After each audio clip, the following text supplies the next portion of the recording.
Welcome. This is the Punk CX podcast. My name is Adrian Swinscoe, and I'm an advisor, best-selling author, Forbes contributor, and general explorer of the service and experience space. The thing I'm really interested in is how do we create organizations that produce better outcomes for both their customers and their people. This podcast has been running since January 2011, and so we have a big archive to explore. Check out the archive at adrianswinscoe.com. That's enough from me. Let's get into the interview.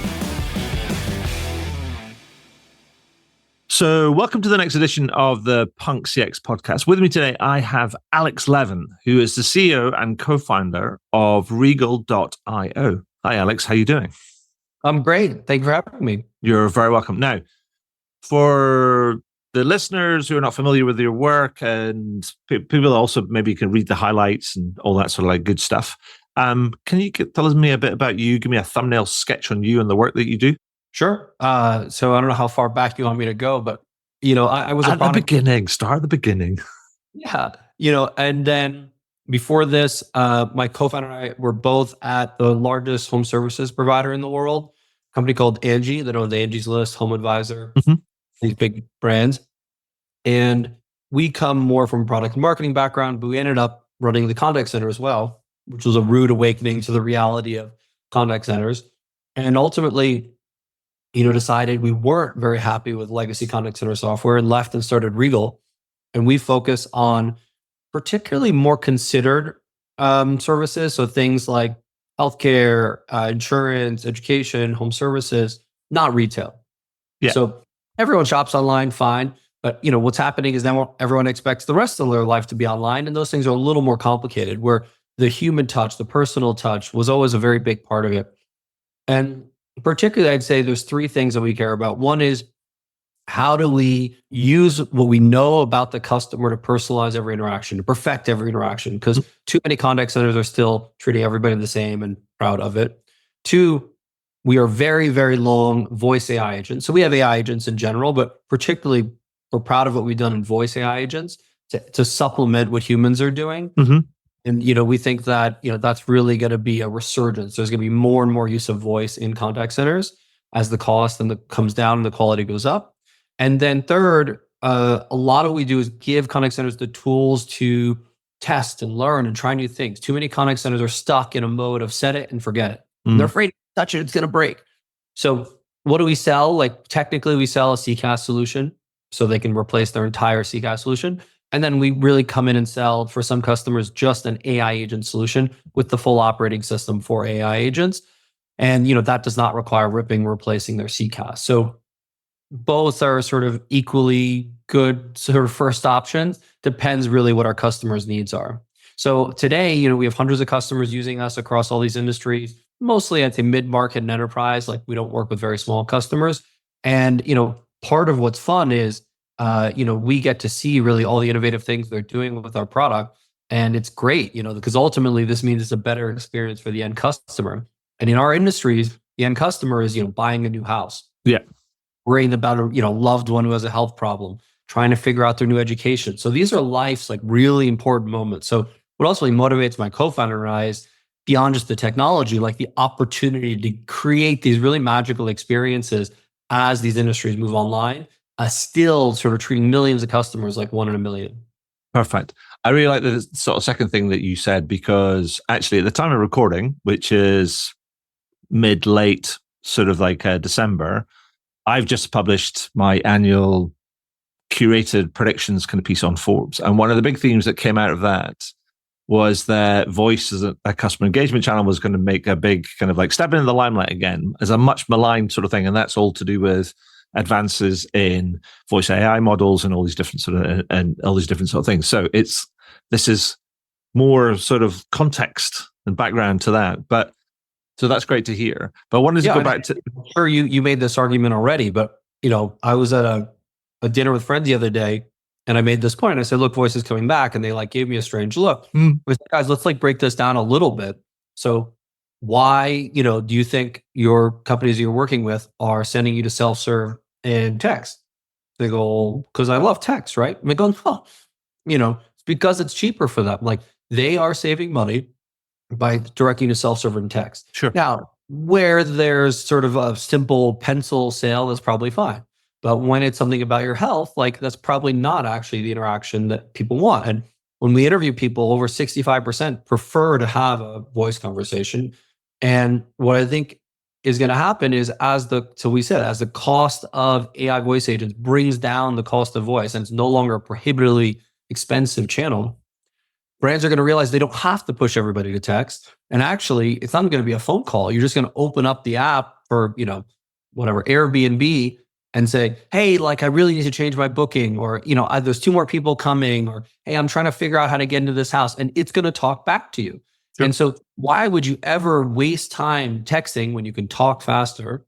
Why would you ever waste time holding, on the phone with hold music when you can just have an AI agent immediately? Why would you try to call a contact center when you don't know if they speak your language, when an AI agent speaks every language, right? Why would you waste time with, the host when the AI agent knows everything about you and every booking you've ever been in? Like, there are things about AI agents that make them so superior to what we could do with human agents today. So not only is it a cost savings, but it's actually going to be a superior experience for customers. So there's a reason, Siri and Alexa chose voice and not text. Like, that is the better way of communicating. It's just a question of the technology catching up with the customer's needs. 100% of it's about it seems to me that the technology's caught up, because actually for years, I mean, I've got a niece and she is a Gen Zer, as it were. And she was on WhatsApp. She's always sending me voice notes. And I'm a bit like, I have to listen to them. And then I type out a reply because I just don't really like the voice notes. So I'm just like this dinosaur. But I get it. But it's the idea of the almost brands and technology is catching up, and also brands catching up with consumer behavior. That people are sending these voice notes, and it's not just, I mean, I'm just choosing to be different, I guess. But it's aligning with people send voice notes to each other. So actually kind of like sending a voice note and then having it sort of translated and then kind of understood and then coming back. Now you can have options. You can get a text message kind of back, or a text-based message kind of back, or you can get like an artificially kind of like generated voice. Yeah, I'd say you're adding a step. There's not going to be a step. It's not going to go to a support center and be translated to anything. No, indeed. You just have an AI agent who's omniscient, always available, speaks your language, and knows everything about you in that brand's context or whatever you've told them, who's there and available to help you. So if you're saying, hey, I'm running, late, and, I just was at my kid's school. Maybe if they know your kid's school and they know where you are, they go, okay, it looks like you're 10 minutes late to that appointment. I'll tell the professional to wait.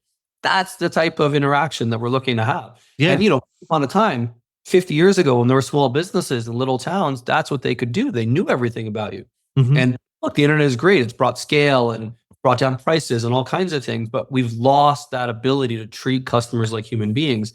And actually, strangely, AI is going to bring back the ability to treat customers like human beings. Yeah, no, absolutely. And I think it brings me, I want to go back to what you talked about kind of before. You mentioned that you and your co-founder both worked at Angie and Handy, and you talked about this.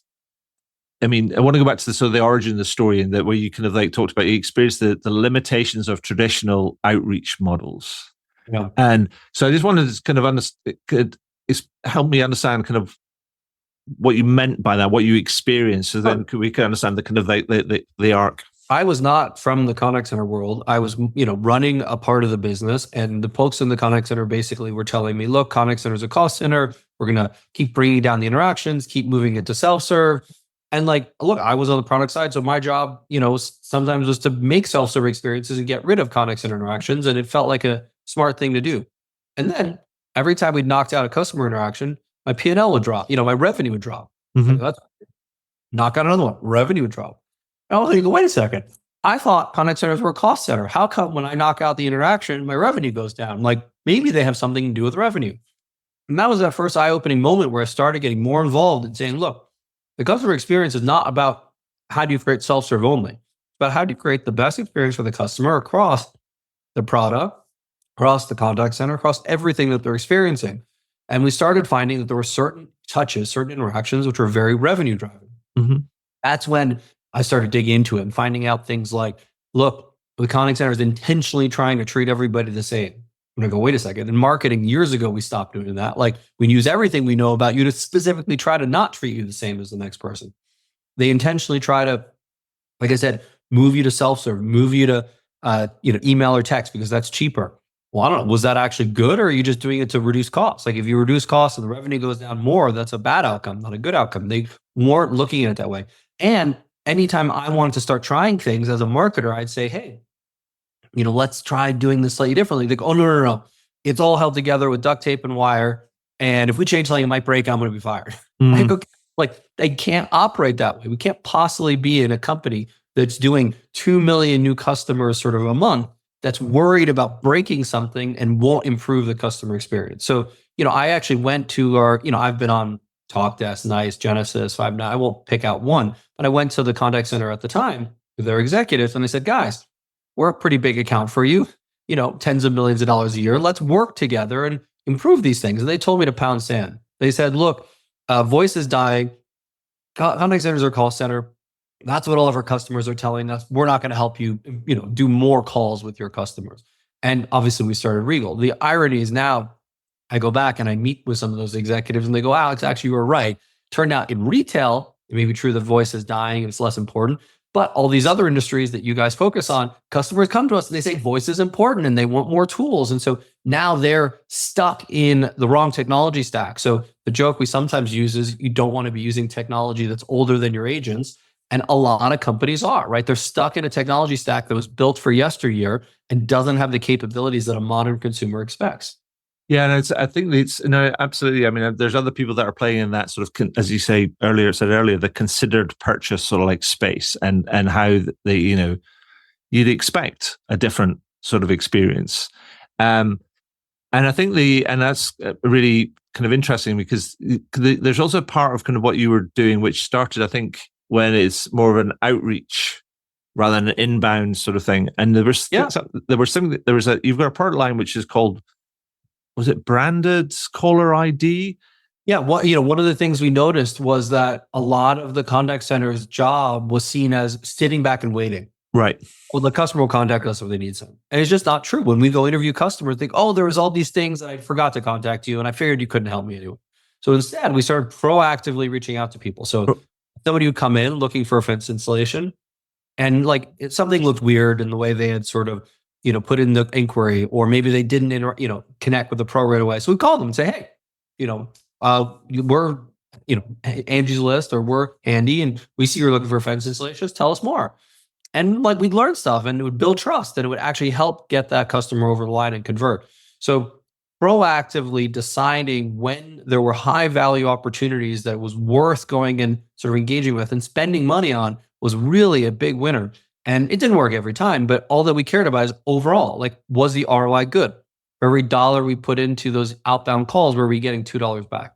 One of the problems, to your point, that we identified is that in the United States and many countries, people are pretty unhappy about all the calls they get.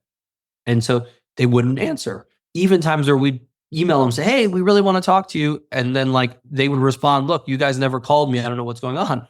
And we had literally called them and they just didn't know it was us.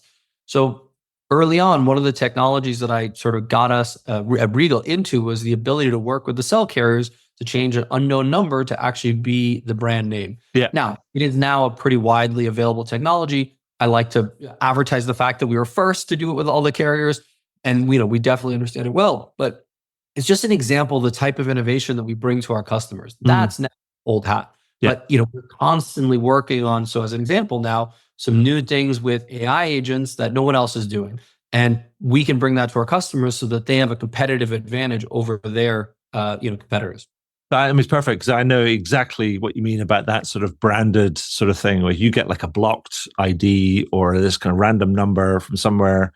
And sometimes those numbers it's from a certain territory, but that somebody's calling you from somewhere else because they've just kind of masked it, and a bit like, oh yeah, no, not around, hang up, push to voicemail, honestly, all this other too, right? So if you don't want to talk with them, to some extent, it's a waste of time for them to talk with you. Yeah. So it's on both sides, creating a better matching marketplace where, hey, if your bank is calling you, well, you probably want to pick up. But if it's somebody else that's not actually important, you don't want to pick up. And so the consumer should know who it is, and there should be trust in that interaction. So it's a seemingly small thing, but I think it's a really interesting thing about, well, it's one of my kind of bugbears about how there's lots of little things that you can do better that just makes that all aggregate up and make the experience kind of better. Yeah. I'll give you another example, an example that's sort of more modern with the AI agent. So human agent gets on the line and maybe they have access to whatever information and they go, I see you're in New York and you've talked with us twice.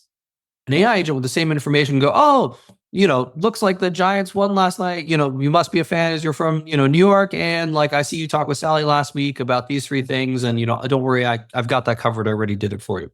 The difference is not in the, like a lot of companies are starting to understand that like the data is necessary. And so like, yes, some companies are better and worse, but it's actually human agents don't have the ability if they're going call to call to call to really extrapolate from the data and use it to change the conversation. The human agents are still basically having the same conversation, or they're saying, hey, I'm reading your account. Yeah. Oh, put you on hold while I look at and in the first 2 minutes of the call is you sitting there. Human agents are not able to digest that information. AI agents, it's it's software. So they're able to, sound human, solve like a human, but have all the benefits of being software.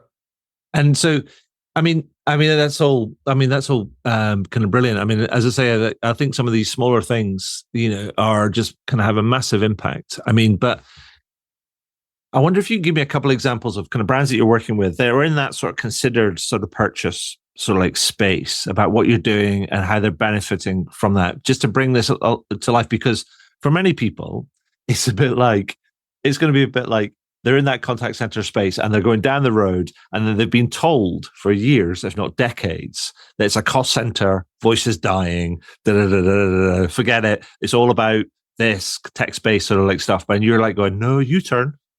Like forget the thing, unlearn all the stuff that you've learned and actually think about this differently. So to bring it to life and to help them expand their imagination, can you give me a couple of examples of like things that you're doing, people that you're working with? Yeah, different industries. So as an example, one of our customers in life insurance is now one of the largest writers of new life insurance, much bigger than the legacy, Prudentials and folks like that. And, they do a number of innovative things across their stack. So it's not just that they're innovative with Regal, but with Regal, they were able to move from a world where basically they put in a bunch of phone numbers into a dialer and call them 3 times a day for 3 days. And, they get what they get. And, sometimes the boss would yell, call them more. And they call them for, 4 times a day. Like that was a powerful lever that they had. And the returns are getting worse and worse as customers sort of aren't going to answer when you're just spamming them like that. So they switched to Regal and, we started using, for instance, signals of like, did they click on an email? Did they go to the website as indications of when we should be calling? We started using multiple channels. So, email, SMS, voicemail drops, adding to the number of ways we connect with them. We started in each of these sort of call patterns getting smarter about should the call be branded, unbranded, what area code should you be using, right? Because that has a lot of impact on the answer rate. We started getting smarter about what the script should be. So depending on the source of the customer, they came in through Facebook or they came in through a referral, what should we be saying? How should we be handling certain objections? So the net result is an increase in answer rate for these sort of outbound calls we were talking about, the proactive calls, an improvement in the on-call conversion, higher dollar value per customer, right? So more customers ultimately from the customer side in that important decision where they're thinking about life insurance and it's a hard decision, they're able to talk with the right person and get to the decision they need to get the right life insurance for themselves. We also work with, the company's customer service teams where it's an inbound call. So it's a little bit different. We're not using the branded calling, but we can eliminate IVRs. We know who the customer is based on their phone number. We don't have to say press 1, press 2. Oh my God, hallelujah. I mean, it's a bit like something I've said for years is like going, I've had the same mobile phone number or cell phone number for decades. It's more of a unique identifier for me than pretty much anything else, any other data point, on any customer record I have. But yet the number of companies that don't recognize my number if I call them, where I'm a customer and they should, make so much of a difference. Again, another little thing. If a human being picked up the phone and went, hey, Alex, or hey, Adrian, thanks for calling. How can I help you? You're like going, that's crazy. So yeah, using what you know about them to route them correctly to the right teams is very big, eliminating IVRs. your point, having a few things you know about them. And then, based on that, simplifying those interactions. So Mhm. you're not routing to the wrong team. You don't have to be transferred as much. If you have the information coming in, you can make sure that you're then having the right conversation with the customer. Hey, their booking is happening in 2 minutes. It's likely to be about that. Let's go talk about their booking. So I think the support team impacts are quite significant too. So that's just sort of a life insurance example. Mhm. In healthcare, Roman is one of the more innovative companies in the United States, and it was known for ED medication, hair medication, now the weight loss. And again, these are like very big life decisions, emotional decisions, private decisions that people are making, and they have a very sophisticated way of deciding, when do they reach out about what, and is it a nurse? Is it just a regular person in the contact center that needs to talk with them to get through these steps as they're getting these drugs. We also in healthcare, get more and more data, right? People might be wearing, something, to monitor their blood pressure, Yeah. monitor their pulse, Yeah. to monitor the number of steps. If people are diabetic, they may be, testing themselves, and that's automatically coming into the system. So we can set up alerting. Hey, if your diabetes readings are off, like we can call you in that minute and say you need to go to the hospital right now before your foot stops being, something that we can Yeah. keep.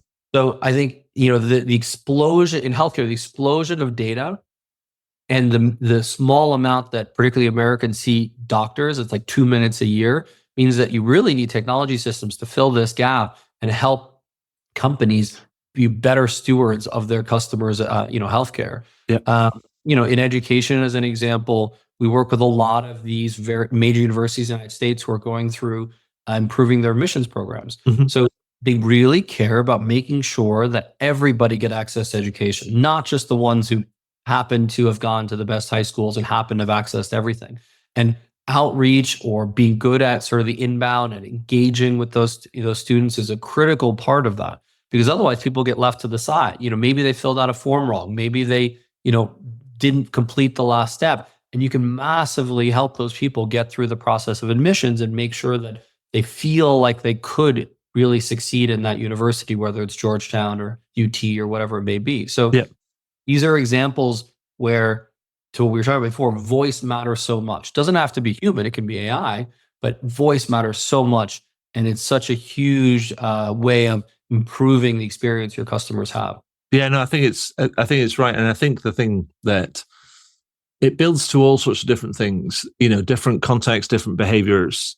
Like, the example of, you're traveling and you're rushing from one place to another place, and then there's a problem, and you've got to try and go to the chatbot and then type something out like, I'm rushing, I'm trying to catch a plane, whatever. I need to try and call somebody. But even if I'm calling an intelligent agent, then, that's brilliant. It's so much easier because then I can concentrate on what I'm kind of doing.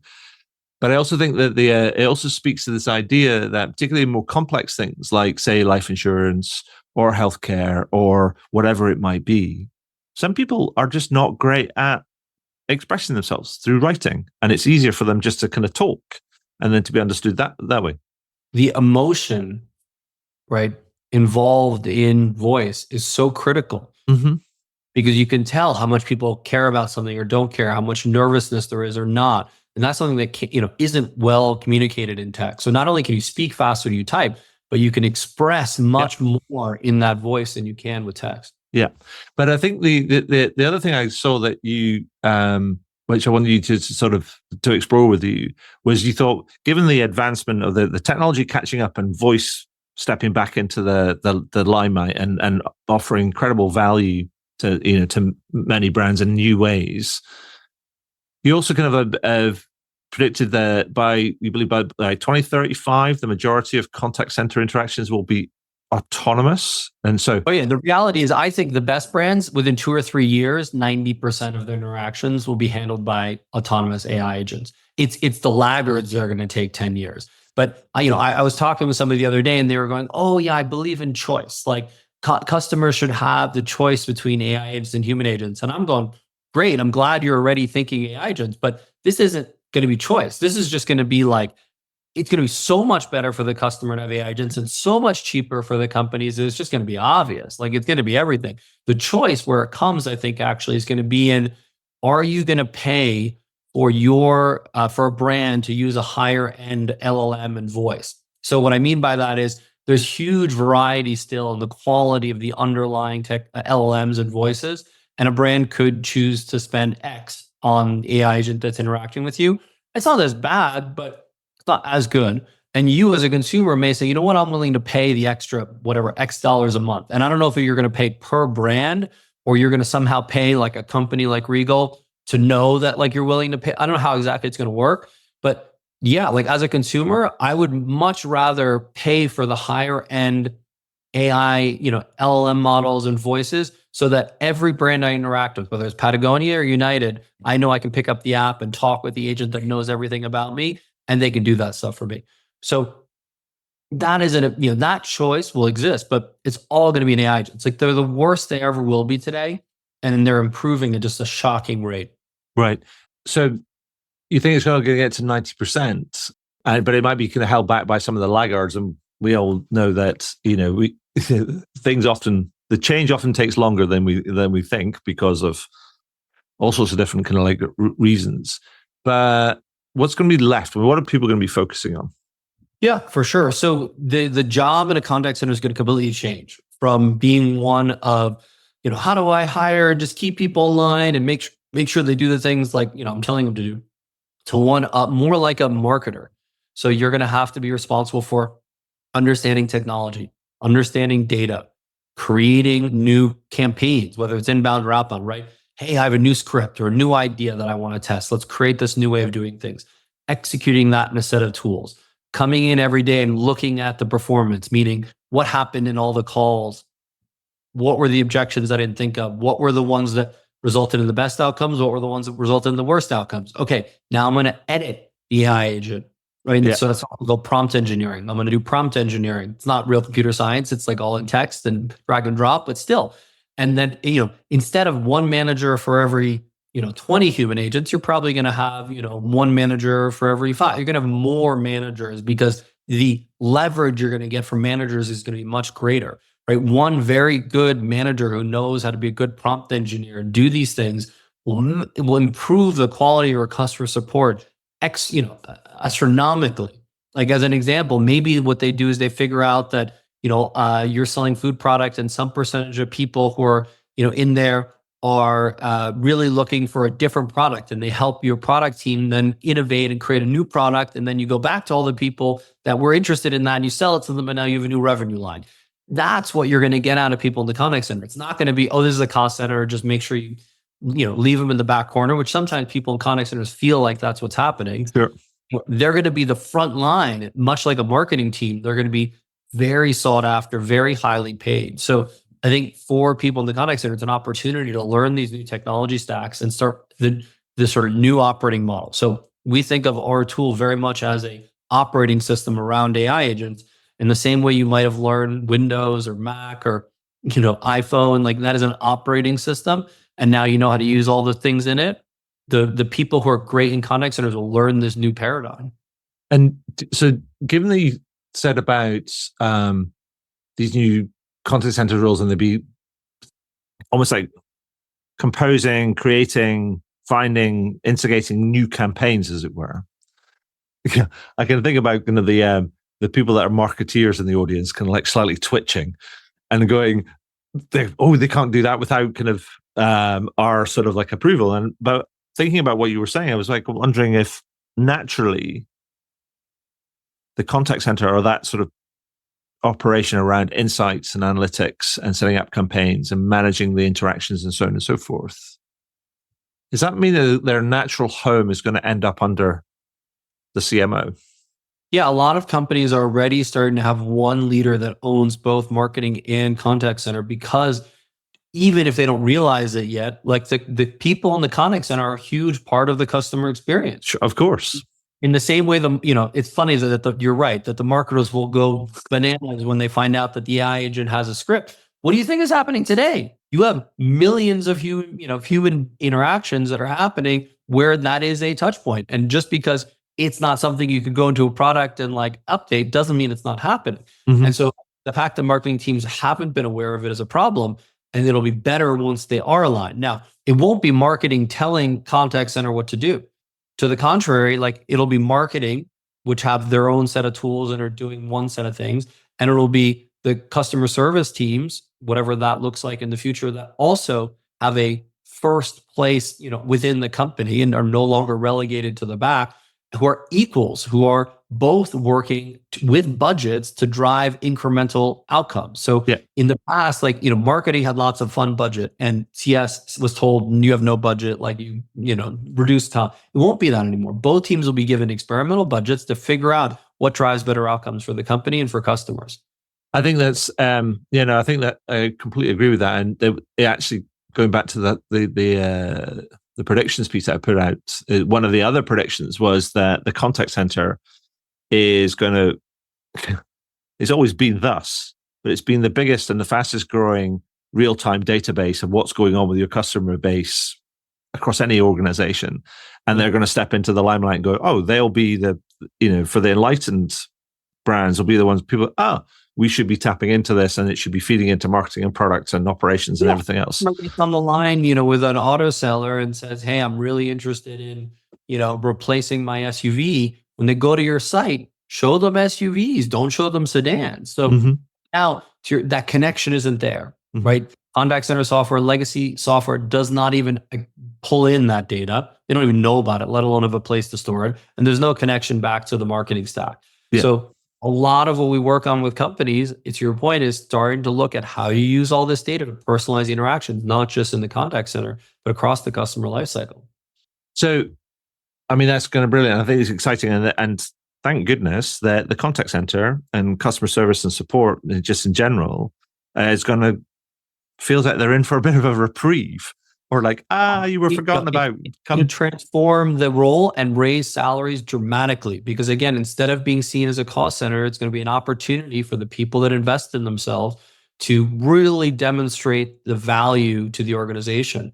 And so, if you're, young and you're in your contact center career, it's not a time to run away. I know some people are like a little worried. It's not. It's a time to lean in, learn the tools, and really demonstrate the value and really increase in your career very quickly.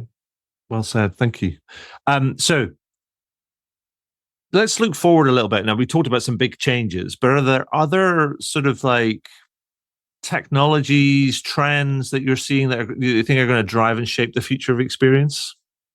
Yeah, definitely. In the contact center world, we've talked about a number of them. So using data, using AI agents. The third one, we talked about a little bit is A/B testing. So very common in other parts of the world, less common in the contact center. As we start rolling out more AI agents, in AI agents, you can technically do A/B testing, but it's more often called reinforcement learning. An exciting idea, if you want to lean into it, is that these AI agents will effectively be able to constantly optimize on their own. So instead of you as a manager saying, I'm going to do a test where you answer it this way and a test where you answer this way and see what is the best result, you'll just let the AI agent within certain bounds, vary what they're doing and then see the data themselves and self-optimize. And that sort of reinforcement learning is, a very exciting proposition. We're not there yet because it requires both the, like I said, the right guardrails and the right variation and the right data. So there's a couple of things that need to happen, but that's, I think, one of the more exciting things that are going to come down the pipe. Within the organization, I think we're also starting to see a shift in what the interface is for customers. We've talked about this a little bit, but to make the point more explicitly, are you going to go to an app? Are you going to go to a website? Or is the interface just going to be voice? Now, personally, I don't think websites and apps will go away completely. Like even in the world of apps, there's a reason why I go to a website. But I do think there's going to be a new interface for every company, which is some kind of voice interface. And whether you talk to it through your iPhone or through Alexa, or you call it, like that voice interface is going to be something required of every single company. Yeah. So that's an exciting new surface area that every company's going to have to figure out. Yeah, I think that probably blends in with this idea that, and it's already happening in different parts of the world. I mean, so you take things like WeChat in China and the ecosystem they've built and how that's very much voice and text related, but like it's almost like you see many brands that are, and it's the same in WhatsApp and other parts of the world, like particularly in places like India, where you've got brands that are driving the majority of their revenue and they have their engagement through their channels, their WhatsApp or WeChat kind of channel, and a large part of that, a large proportion of that is voice kind of driven. So I think it's it's a brave new world out there for many brands, and they need to kind of always. This is what's fun is I talk with brands sometimes where they tell me, "Oh, we're behind. We're not, we weren't the most innovative over the last 10 years." I go, okay, you know that, you've acknowledged that. Now you have a choice. There's another wave coming, and this wave is AI agents and voice. And you can choose, do you want to be a leader or a laggard in this new one? Doesn't matter whether you're a leader or a laggard in the last one. Everything resets. So the fun part of this is like there'll be a whole new set of companies that, some companies played the Instagram bump correctly. Some companies played the influencer bump correctly. Some companies will play this new bump correctly. And it doesn't matter if you didn't get the last one right. Now there's a new one. So refocus, hire the right people, and decide if this is something that's going to impact your business, and make a bet on it early. Perfect. So Alex, is there anything else that you want to add or highlight that we missed out before I ask you some wrap-up questions? Okay, let's do the wrap-up questions. Right. So the first one I wanted to ask you is about, we talked about lots of different things, and I want to kind of boil it down to like, here's Alex's best advice. And the way I've been doing that recently is asking people, guests on the show, to complete this sentence. And the sentence is, if you want to improve your customer or employee experience, Alex says, do this. Alex, over to you. Complete that sentence. On the employee side, it's largely a culture thing. I don't remember the exact line, but a change in salary impacts you once a year. Culture is what you feel every day. So a big thing that, we like to spend time on is making sure that everyone is aligned on the direction we're going, sort of where we're trying to get to, and making sure that people feel that's motivating and exciting and something they're really going to. And I've been at big companies where like that motivating thing is like one vision, one brand. And well, that's not motivating. Like actually figure out what it is that is driving people and making them excited, and make sure you're leading into that. On the customer side, to what we were talking about, I think it's, coming at this with first principles. And what I mean by that is just because you were told that in a different company, in a different industry, they cut costs and it worked, does not mean it's right for your business. Now, it's fine if you use opinion or past experience as a starting point, and you say, hey, I think I might want to start to cut costs to see what happens. But keep your eyes open of the fact that it may not be the right answer for you. And if, as you start doing the cost cutting that results in bad outcomes, you're losing your competitors, you're not driving revenue up, whatever, then stop and try something else. And so in your business, especially if it's high consideration, you may need to rethink the playbook. It may not be the same playbook. So that sort of approach of, making sure that you think of past experience or opinion as a starting point, not an ending point, we find is critical. Perfect. So the second question, and this is a punk related one because this is the Punk CX podcast. And what I'd like to say is, what company or brand do you think takes a more punk approach to customer experience, and why? So there's a restaurant I've always wanted to go to. I've yet to go, to be fair, called Dick's Last Resort. Do you know what this is? No. Is this not the Australian one, is it? No. So it's something where you walk in and the staff is intentionally rude to you. Oh yeah, no, I've heard about these. And so I love the example of, like they're so on brand, and they lean into the fact that they're rude, so much so that people spend money to go to this place and be insulted. And just that idea to me is such a powerful one of so many brands are trying to be somebody else. They say, oh, I see someone else doing that thing, I'm going to do, or, oh, I need to do this to be right. Forget about it. Be true to yourself. So Patagonia went and made sure every dollar of profit is donated to the environment. Somebody else said, and Patagonia, for instance, says we don't do discounting on Black Friday. Or, somebody else says, what really matters to me is if for everything you buy, I donate something to someone else. Or, someone says, we don't do any customer service. And if they're true to that, fine. That's fine. That's like the way they want to run the business. But be true to yourself and have some personality, and customers will respect you for that. Perfect. Love that. And the final question before we kind of wrap up is, the world it's an odd place right now. And I find myself waking up and doom scrolling a little bit over my initial cup of coffee. And so what I've been asking people to do on the podcast recently is to tell me a good news story. So Alex, tell me the thing or a story about the thing that you've seen in the last sort of week or so that you've just gone, oh, that's great. Or it's just giving you that warm, fuzzy feeling or made you smile.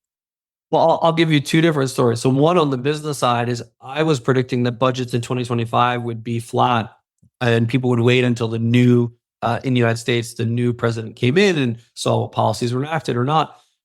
The new sort of president has been so clear about his policies that people have been raising their budgets and starting to ramp stuff up already. So from, I don't know if they'll actually do what they say they're going to do. Like I can't tell the future, but enough people believe that he's going to, that they are starting to ramp up budgets. So budgets are massively going up. Markets are open. People are investing. People are doing more. TBD whether it actually all works, but that's opened up much sooner than I or anybody expected, which is sort of perhaps a good news story to your point on the side of business.